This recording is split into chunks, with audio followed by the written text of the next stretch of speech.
नमस्कार, मेरा नाम है जतिन श्रीवास्तव और मीडिया डिक्शनरी में मैं आज आपसे बात करूंगा थर्ड पर्सन इफेक्ट या तीसरा व्यक्ति प्रभाव के बारे में। थर्ड पर्सन इफेक्ट के बारे में बात पहले की फिलिप्स डेविसन ने 1983 में जब उन्होंने एक पेपर पब्लिश किया पब्लिक ओपिनियन क्वार्टरली नाम के एक जर्नल में third person effects in communication इस नाम से। और इस पेपर में उन्होंने कई छोटी-छोटी स्टडीज़ के बारे में बात किया जहाँ पे कि उन्होंने थर्ड पर्सन इफ़ेक्ट ऑब्ज़र्व किया था। अच्छा, थर्ड पर्सन इफ़ेक्ट जिन जो उन्होंने उदाहरण दिए वो कई अलग-अलग तरीके के कॉन्टेक्स्ट से अलग-अलग सिचुएशन से लिए गए थे। जैसे एक उदाहरण था कि भाई लोग टेलीविज़न के प्रभाव को बच्चों पे किस तरह से आँकते हैं या कि चुनावी नतीजों को जो कि मीडिया में कवर किए गए हैं, उनको दूसरे चुनावी नतीजों पे कैसे आँकते हैं या किसी घटना को जो कि किसी राजनीतिज्ञ से रिलेटेड है से संबंधित है, उस राजनीतिज्ञ के भविष्य पे या के जो चुनावी भविष्य पे किस तरह से उसके बारे में सोचते हैं। तो और उन्होंने पाया कि भई काफ़ी सारे काफ़ी काफ़ी जो ये अलग-अलग सिचुएशन थी, अलग-अलग कॉन्टेक्स्ट थे, अलग-अलग परिस्थितियाँ थीं, अलग-अलग परिदृश्य थे, इन सब में ही बहुत से लोग थर्ड पर्सन इफ़ेक्ट के द्वारा प्रभावित हुए थे, ठीक है। अच्छा, तो अभी तक रोमांच तो बना हुआ है कि भई चलिए है क्या थर्ड पर्सन इफ़ेक्ट? तो थर्ड पर्सन इफ़ेक्ट बड़े सीधे से बोलें तो ये है कि जब लोग मास मीडिया के द्वारा कोई ऐसा कंटेंट प्रेषित किया जाता है जिसका इम्पैक्ट नकारात्मक हो सकता है, ठीक है? या कोई ऐसा मैसेज है जिसको लोग मान सकते हैं कि भाई ये नेगेटिव मैसेज है और उसके इन्फ्लुएंस के बारे में लोग बात करते हैं, तो लोग अपने ऊपर उसका इन्फ्लुएंस या बहुत सारे लोग अपने ऊपर उसका इन्फ्लुएंस कम मानते हैं कंपैरिज़न में या तुलना में और लोगों के ऊपर उसके प्रभाव से, ठीक है? तो इसको एक और कॉन्क्रीटली देखते हैं। तो एक उदाहरण देता हूँ जो बड़ा कॉमन सी मेथोडोलॉजी है, जो बड़ा कॉमन सा तरीका है थर्ड पर्सन इफ़ेक्ट मापने के लिए। तो थर्ड पर्सन इफ़ेक्ट क्या हुआ? पहले पर्सन जो कि मैं या व्यक्ति, दूसरा पर्सन उसके जानने वाले और तीसरा पर्सन आम आदमी, ठीक है?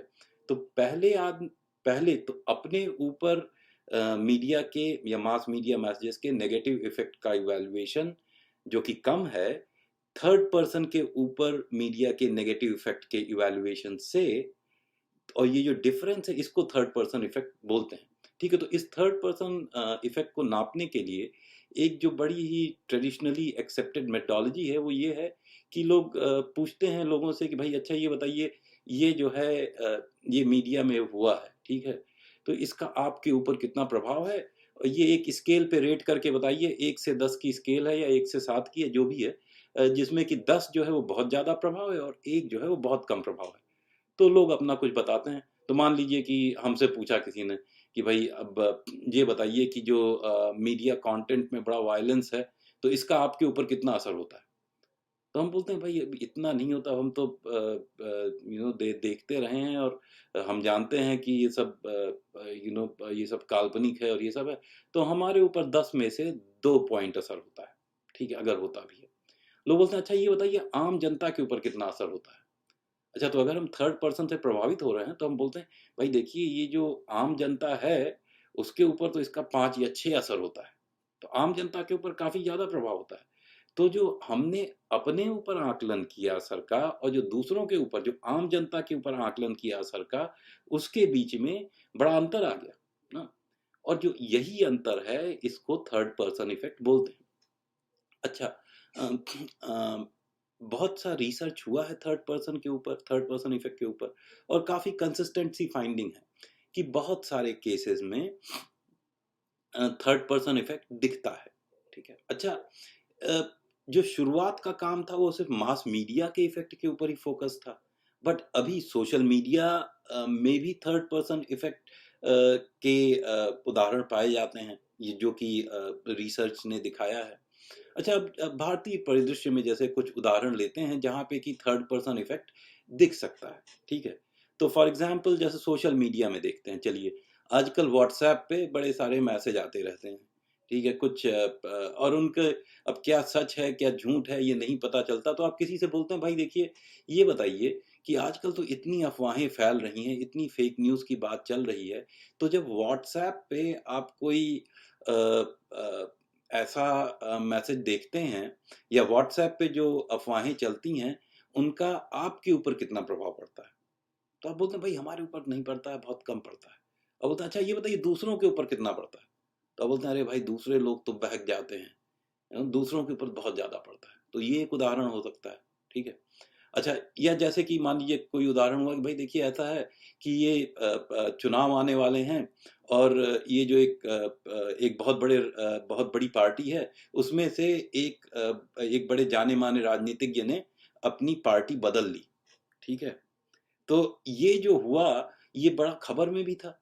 अब ये बताइए कि इसके इनके बदलने से आपका जो अपना वोटिंग बिहेवियर है या जो आपका अपना कमिटमेंट है, अपना लगाव है, अपना जुड़ाव है उस पार्टी से या उसके मुद्दों से, उसमें कितना अंतर आएगा? तो बहुत सारे लोग बोलते हैं भाई नहीं आएगा। पर बोलते हैं कि अच्छा इसका आम जनता पे कितना प्रभाव पड़ेगा? बोलते हैं अरे भाई आम जनता में तो ये बड़ा बहुत बहुत हानिकारक सिद्ध हो सकता है इस पार्टी के लिए। तो बहुत सारे लोग अपना वोटिंग इंटेंशन बदल देंगे कि भाई किसी और को वोट कर दें, किसी और पार्टी को वोट कर दें। तो ये भी आपका थर्ड पर्सन इफ़ेक्ट का उदाहरण हो जाएगा। अब ये बात हमेशा याद रखिए कि जब हम थियरीज़ की बात कर रहे हैं, तो ये जो अभी हम बोल रहे हैं, ये संभावनाएँ हैं कि अगर सारी परिस्थितियाँ सही होंगी, मैसेजेज़ होंगे जिस तरह के कि थर्ड पर्सन इफ़ेक्ट जिसके बारे में बात करता है और बाकी परिस्थितियाँ होंगी, तब अवश्यंभावी है कि थर्ड पर्सन इफ़ेक्ट दिखे। पर इसका मतलब ये नहीं कि होगा ही होगा। वो जानने के लिए आपको टेस्ट करना पड़ेगा, ठीक है? जो कि और इसीलिए बहुत सारे जो आध्यात्मिक लोग हैं, बहुत सारे रिसर्चर्स हैं, इस तरह की स्टडीज़ करते हैं। अच्छा, अब जो थर्ड पर्सन इफ़ेक्ट का एक इम्प्लीकेशन है या थर्ड पर्सन इफ़ेक्ट का जो एक दूरगामी प्रभाव हो सकता है, जो कि थोड़ा चिंता का विषय माना जाता है लोकतंत्रों के लिए, वो ये है कि थर्ड पर्सन इफ़ेक्ट की वजह से कई बार जो सेंसरशिप है उसके प्रति जो रुझान है या उस तरीके के भावों के प्रति जो सपोर्ट है वो बढ़ सकता है, ठीक है? अच्छा, अब देखिए अब सेंसरशिप जायज़ क्या है या कब जायज़ है, कब नहीं जायज़ है, होनी भी चाहिए, नहीं भी होनी चाहिए, वो लंबी बहस है, वो चलती रहेगी। पर जो मुद्दा है उस पे हम देखते हैं कि अब जैसे मान लीजिए कि आपको कोई एक नई फ़िल्म आई, ठीक है? और लोगों ने बड़ा शोर मचाया मतलब मीडिया में बड़ा शोर मच गया कि भाई देखिए ये जो फ़िल्म है, ये ये सांस्कृतिक भावनाओं को आहत करती है या संस्कृति के लिए या कल्चर के लिए खतरा है, हमारे संस्कारों के लिए खतरा है, ठीक है? लोग बोलते हैं आपसे कि अच्छा बताइए ये पिक्चर देखेंगे, तो क्या आपके संस्कार बदल जाएँगे? क्या जो आपकी भावनाएँ हैं, जो आपके सांस्कृतिक अपब्रिंगिंग है, जिस तरह से आप बड़े हुए हैं, जिस तरह से आपने दुनिया को देखा, क्या वो सब बदल जाएगा? तो आप बोलते हैं, भाई हमारे ऊपर तो प्रभाव नहीं पड़ेगा।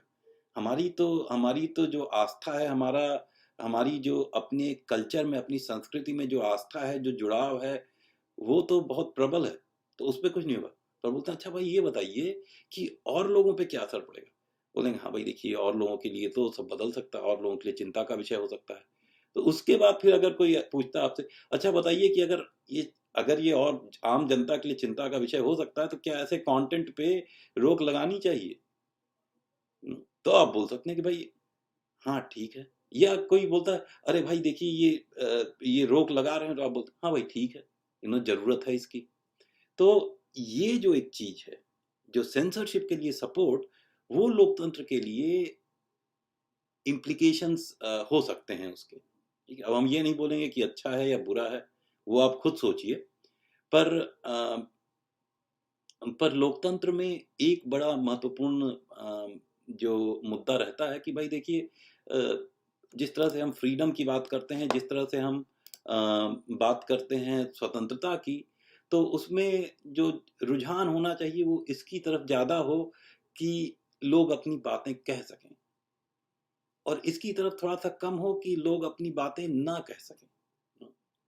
तो उसमें जो सेंसरशिप या जो लोगों के बोलने पे प्रतिबंध लगाने वाली जो बात है, वो थोड़ा-सा खतरा हो सकती है। ठीक है? तो इसके साथ ही हम अपनी बात यहीं ख़त्म करते हैं, और जल्दी ही मिलेंगे आपसे फिर किसी और मुद्दे के बारे में, और फिर करेंगे चर्चा। बहुत-बहुत धन्यवाद कि आपने ये वीडियो देखा।